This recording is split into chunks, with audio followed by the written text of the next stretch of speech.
Hi everyone. मैंने अभी तक 3 सम्स शेयर किए हैं जो नए टाइप के सम्स मेरे को आरटीपी या इंस्टीट्यूट के अदर पब्लिकेशंस में दिखे एसएफएम में, और मैं ये चौथा सम शेयर करने जा रहा हूँ। ये थोड़ा बड़ा सम है जिसमें करेंसी भी है, जिसमें पोर्टफोलियो मैनेजमेंट भी है, और जिसमें जो जनरल फंडामेंटल कॉन्सेप्ट होता है एनपीवी का ना, कि एनपीवी क्या दिखाता है। NPV shows the net addition और destruction to shareholders wealth. अगर एक प्रोजेक्ट का एनपीवी 50,000 है, मतलब उस प्रोजेक्ट को करने से कंपनी का जो मार्केट कैप है वो 50,000 बढ़ेगा। अगर एनपीवी माइनस 50,000 है तो मार्केट कैप 50,000 गिरेगा। उस कॉन्सेप्ट पे सम है। मैं जानबूझ के पहले से क्यों बोल रहा हूँ, बिकॉज जिससे सम को आप लोग ठीक से पकड़ पाओ। तो इन दैट केस सम पे आते हैं। लेट्स सी द सम। ये जो सम है ये है मई 2019 आरटीपी का सम नंबर 10। ओके, मई 2009 आरटीपी का सम नंबर 10। मई 2019 आरटीपी सम नंबर 10। ओके, मई 2019 आरटीपी का सम नंबर 10 है ये। ठीक है, चलिए देखते हैं। तो सम में है The directors of Implant wish to make an equity issue to finance a $10 million expansion scheme which has an expected NPV of 2.2 million and to refinance an existing $6 million 15% bond due for maturity in 5 years time. तो ये लोग पैसा raise कर रहे हैं, $10 million raise करें दो काम से। एक तो एक प्रोजेक्ट के लिए, उस प्रोजेक्ट का डिटेल्स अपने से शेयर नहीं किया है। बोला उस प्रोजेक्ट का एनपीवी 2.2 मिलियन है, तो जैसा मैंने बोला इस प्रोजेक्ट के वजह से कंपनी का मार्केट कैप 2.2 मिलियन बढ़ेगा। And to refinance an existing $6 million 15% bond due for maturity in 5 साल।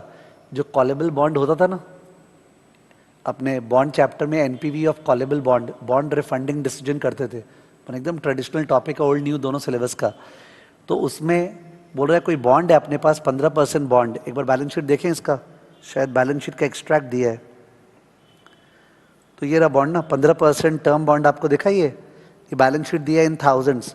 तो 15% term bond 6,000 because figures in thousand है, 6 मिलियन का। उसको ये लोग कॉल कर रहे हैं। क्या कर रहे हैं? कॉल मतलब अर्ली रिफंड कर रहे हैं। अर्ली रिफंड क्यों करते हैं? आपको ध्यान आ रहा होगा, कॉलेबल बॉन्ड में कंपनी के पास राइट होता है बॉन्ड को अर्ली रिडीम करने का, और कंपनी तब ये करता है अगर बाजार में इंटरेस्ट रेट गिर जाता है। जैसे 15% का बॉन्ड है ना, तो बाजार में रेट अगर गिर गया है तो कंपनी नया बॉन्ड इशू करेगा लोअर ब्याज पे, और उससे पुराना बॉन्ड रिफंड कर देगा। तो उससे अपने एनपीवी निकाल सकते हैं बॉन्ड रिफंडिंग डिसीजन का।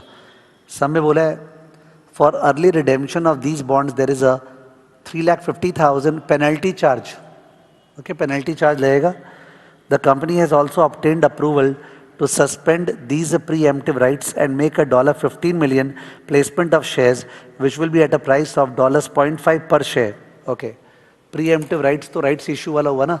अगर कोई listed company नया issue करती है तो in that case existing shareholders को देना पड़ता है, पर उसका special resolution पास करके अपने उसको हटा सकते हैं। तो बोल रहा है कंपनी ने ऐसा किया है, और company private placement of shares करने वाली है 15 मिलियन शेयर्स का, $15 मिलियन का, सॉरी $15 मिलियन रेज करने वाली है 0.5 पर शेयर के रेट पे। यानी कितना शेयर्स हो गया? 15 डिवाइड बाय 0.5। 15 मिलियन रेज करने वाले 0.5 के रेट पे, तो नंबर ऑफ शेयर्स 15 बाई 0.5 कितना? 30 मिलियन। तो 30 मिलियन शेयर इशू करे 0.5 के भाव पे, ये मार्केट कैप में ऐड हो जाएगा 15 million. The flotation cost of the issue will be 4% of the gross proceeds. पर खर्चा इशू करने का 4% ऑफ 15 मिलियन, ठीक है ना, खर्चा 4% of 15 million. Any surplus fund from the issue will be invested in Indian depository receipt which is currently yielding 10% per year. I don't know क्यों दिया है। बोला जो पैसा है जो एक्स्ट्रा बचेगा, बिकॉज अपना तो पैसा लगने वाला है ना प्रोजेक्ट में और बॉन्ड के रिफंडिंग में, तो जो पैसा बच गया उसको अपने आईडीआर्स में इन्वेस्ट कर देंगे 10% पर ईयर। शायद 10% डिस्काउंट रेट यूज करने का इंडिकेशन दे रहा है। आगे, the present capital structure of the company is as under. तो ये अपने कैपिटल स्ट्रक्चर दिया हुआ है। अभी अपने पास ऑर्डिनरी शेयर है 1 फेस वैल्यू, यानी कि बेसिकली 7 मिलियन शेयर्स है, ठीक है, 1 फेस वैल्यू के। शेयर प्रीमियम है, रिजर्व्स है, वो टर्म बॉन्ड है जिसको रिफंड करना, और कुछ डिवेंचर्स है। करंट शेयर प्राइस इज 2, इससे कंपनी का मार्केट कैप आया, बिकॉज नंबर ऑफ शेयर्स क्या था 7 मिलियन, ये जो बैलेंस शीट में दिख रहा है, और शेयर प्राइस क्या है 2, तो कंपनी का मार्केट कैप अभी 7 इंटू 2 14 मिलियन है, एंड डिबेंचर प्राइस 103 पर debenture, cost of capital is 10% और रिकन्फर्म हो गया। सब में जो भी पुल करना है ना प्रेजेंट वैल्यू 10% से करना है। It may be further presumed that the stock market is semi strong efficient and no information about the proposed use of funds from the issue has been made available to the public। ये semi strong, week और strong portfolio management में एकदम second last topic में अपने करते थे, जिसका नाम था एफिशिएंट मार्केट हाइपोथेसिस, कि बाजार क्या एफिशिएंट है क्या। तो वीक फॉर्म का मतलब होता था कि टेक्निकल एनालिसिस यूजलेस है, सेमी स्ट्रॉन्ग का मतलब होता था टेक्निकल और फंडामेंटल दोनों यूजलेस है, because the stock prices capture all publicly available information. Semi strong का मतलब, तो ये लोग बोल रहे हैं अभी तक बाजार में खबर नहीं गया है कि रिगार्डिंग जो पैसा है वो किस काम में यूज होने वाला है, ठीक है। तो it is a information not pass to the public. You are required to calculate expected share price of the company once full details of the placement and to which the finances to be put are announced। Expected share price निकालना है, एक बार announcement हो जाएगा तो semi strong efficiency में तुरंत उसका effect आएगा। तो बोला बताइए शेयर का दाम क्या होगा। यू अंडरस्टूड द सम। तो सम में करना क्या बता दूं, अपने कंपनी का प्रेजेंट मार्केट कैप लेंगे 7 into 2 14 million, because 7 million shares है $2 करके। इस 14 मिलियन में ऐड करेंगे जो नया शेयर इशू कर रहे हैं उसका प्रोसीड्स 15 मिलियन है, उस पे से फ्लोटेशन कॉस्ट क्या करेंगे लेस।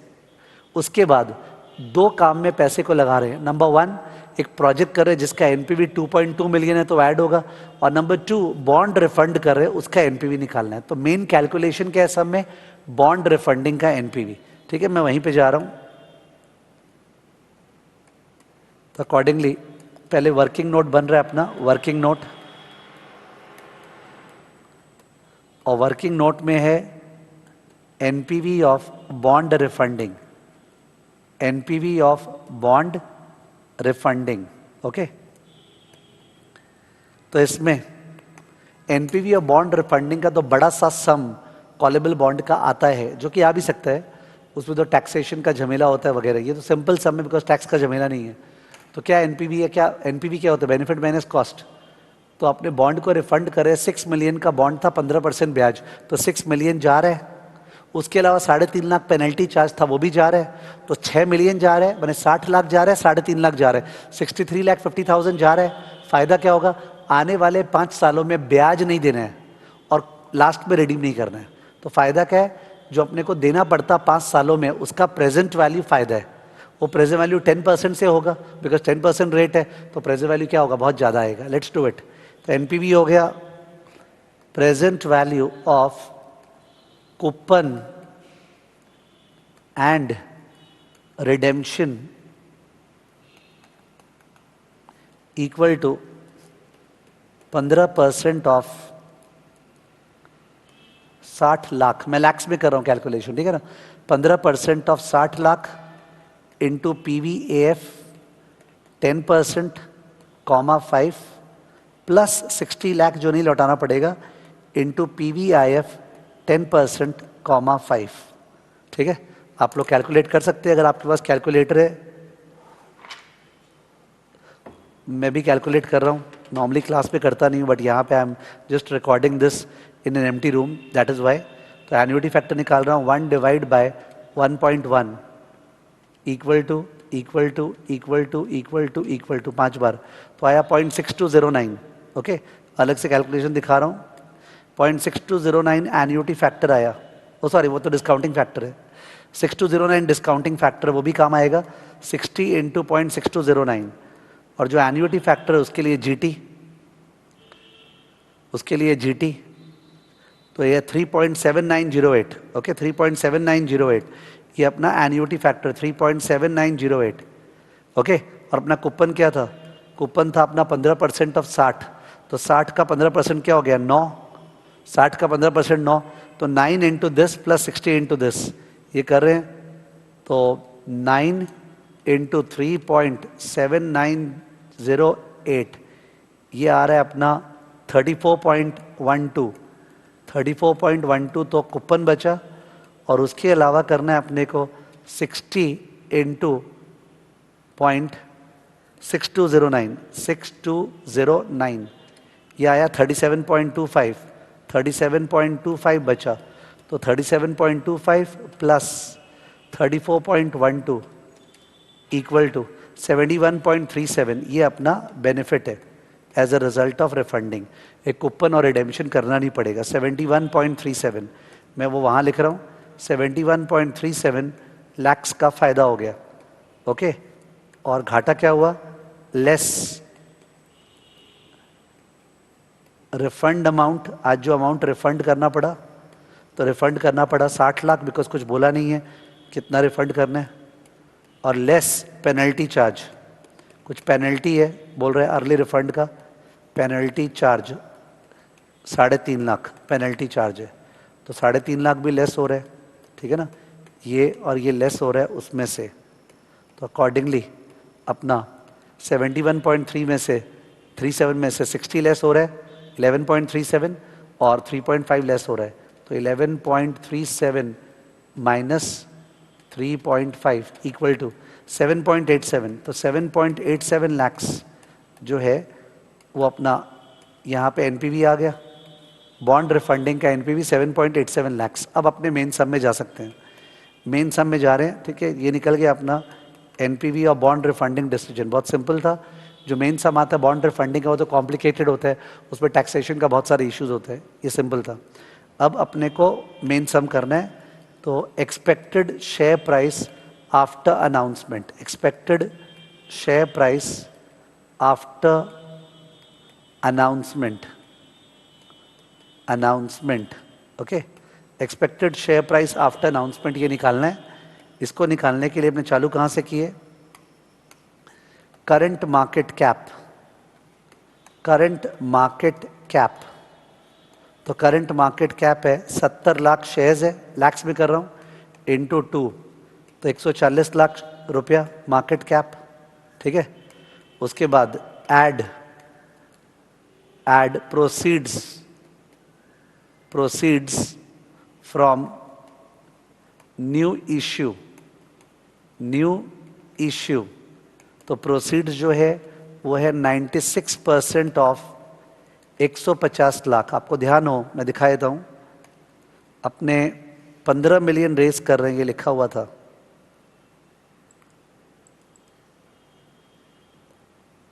हाँ 15 मिलियन रेस कर रहे हैं टुवर्ड्स द एंड लिखा हुआ था, और 4% फ्लोटेशन कॉस्ट है, ठीक है ना। तो अकॉर्डिंगली 96% ऑफ 150 लाख, 150 का 96% इक्वल टू 144, तो 144 लाख यहाँ पे और ऐड हो गया, ओके। 144 लाख यहाँ पे और ऐड हो गया, तो हमने ऑलरेडी 70 इंटू 2 140 लाख था, और अपने रेस कर रहे 150 लाख 15 मिलियन, और उसका 96% घर पे आ रहा है 144 लाख, ये दोनों ऐड हुआ। उसके बाद ऐड एनपीवी ऑफ प्रोजेक्ट, वो जो प्रोजेक्ट का एनपीवी बोला था, ओके। प्रोजेक्ट के बारे में कोई डिटेल्स नहीं था, प्रोजेक्ट का एनपीवी सेकंड लाइन में 2.2 मिलियन यानी 22 लाख, तो 22 लाख डॉलर, 22 लाख डॉलर। और उसके बाद एनपीवी निकाला हमने बॉन्ड रिफंडिंग डिसीजन का, एनपीवी ऑफ बॉन्ड रिफंडिंग, ठीक है ना। तो वो आया था अपना कितना, वो आया था अपना 7.87 लैक्स, तो 7.87 लैक्स हो गया एनपीवी ऑफ बॉन्ड रिफंडिंग, ठीक है। इन सबको ऐड कर दिए, तो इन सबको ऐड कर रहे हैं, ठीक है, इन सबको ऐड कर रहे हैं 140 प्लस 144, ठीक है ना, ओके। मैं पूरा कर रहा हूँ जिससे कि कोई वो नहीं हो, प्लस 144, ठीक है। उसके बाद ऐड करना है अपने को 22, तो प्लस 22, और प्लस ऐड करना है अपने को 7.87 प्लस 7.87 इक्वल टू 313.87, तो 313.87 कंपनी का मार्केट कैप हो जाएगा, ठीक है, आफ्टर एवरीथिंग। अब अपने को शेयर प्राइस निकालना है, तो नंबर ऑफ शेयर्स निकालना है, नंबर ऑफ शेयर्स, तो नंबर ऑफ शेयर्स जो था कितना था 70 लाख, और प्लस 150 लाख अमाउंट रेस किए 0.5 के भाव पे यानी 300, तो 70 plus 300 is equal to what, 370 lakh shares. तो therefore expected share price, expected share price expected share price divide कर रहा हूँ, ठीक है ना, ये जो टोटल मार्केट कैप आया डिवाइड बाय दिस, तो this divide by 370 equal to 0.8483, 0.8483, okay, 8483 dollars. तो शेयर का दाम $0.8483 हो जाएगा। This is the answer. Sum अलग तरह का है, हैवी सम है, अगर आपका नहीं किया हुआ है तो डायरेक्टली एग्जाम में करना थोड़ा सा चैलेंजिंग है, ठीक है ना। So I shared this sum also, I will once again after 1 or 2 days see any new sum that I can share. इनसे दो फायदा आपको हो रहा है, नंबर 1 तो आपको नए सम मिल रहे हैं, क्या पता वो आ जाए, और नंबर 2 आपको कहीं ना कहीं दूसरे टॉपिक्स में जाने का मौका मिल रहा है। मैंने पहला सम जो शेयर किया था आपसे वो था एक पोर्टफोलियो अपना, उसको स्वैप से अपने हेज करे, स्वैप से, नया टॉपिक था इक्विटी स्वैप। तो पोर्टफोलियो है तो पोर्टफोलियो का रिटर्न हम लोग स्वैप में दे रहे थे और कोई फिक्स्ड रिटर्न या लिबर ले रहे थे। That was the first sum. Second sum जो था वो था अपने पास शेयर्स है, अपने उस पर पुट ऑप्शन बाई करे बचने के लिए, नीचे बचने के लिए। थर्ड सम जो मेरा था वो था एक्सपोजर स्ट्रैटेजी मैट्रिक्स, ठीक है। और चौथा सम ये वाला। मैंने 4 सम्स अभी तक शेयर किए हैं, ठीक है। तो थैंक यू।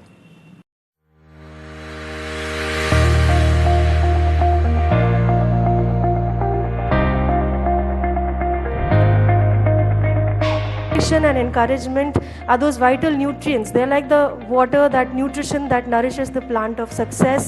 सही जगह पे हो, सही कंट्री में, आपने सही प्रोफेशन चुना है। Be phases in your life when you will feel low, but then never give up and stay strong.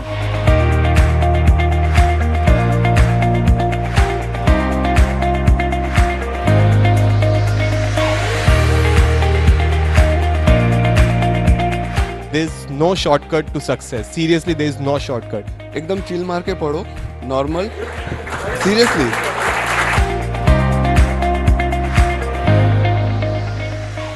मेरा एक ही मंत्र था, जो सबकी कमजोरी है उसको अपनी ताकत बना लो। आप कितने घंटे पढ़े is not the main thing, it's about आपने उस घंटे में कितना अचीव किया। Any decision that you make in your life, trust yourself that yes, you have evaluated all your pros and cons. You have made a choice based on the best you think of it. Just trust yourself that yes, if you have chosen it, stay true to it, give all of yourself to it, and that's how you can succeed in anything you want. Not just CA, but that's how you should live your life. मैं मेरे गांव से पहला हूं जिसने CA में enter किया और CA कंप्लीट भी किया। CA is not easy than 10th or 12th class.